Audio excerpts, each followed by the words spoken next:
Welcome to our channel. Today we how to set up AWS Cognito with MFA SMS for mobile login, detailed guide step by step clearly. First, log in to your AWS Management Console. In the top search bar, type Cognito and select Cognito from the results. Click on Manage User Pools to create a new user pool.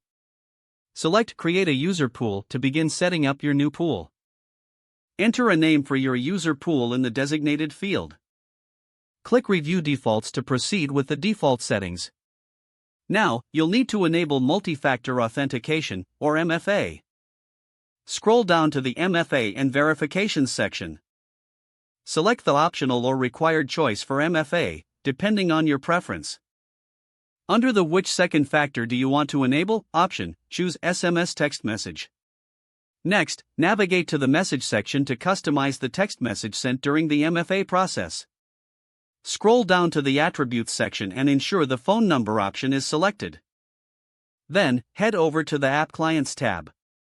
Click on Add an App Client to create a new application for your user pool.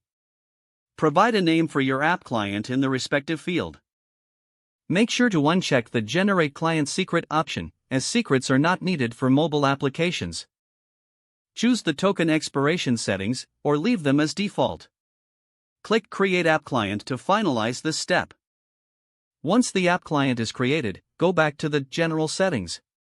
Click on Domain Name and set a custom domain for your Cognito user pool. Choose a domain that is unique and easy to remember. Now, navigate to the Triggers section. Set up a trigger for custom message if you wish to customize the messages sent to users. In the MFA section, enter the phone number for testing purposes to ensure SMS works. Next, move to the Users and Groups section to create a new user. Click Create User and fill in the necessary details, including email and phone number. Make sure the phone number includes the country code.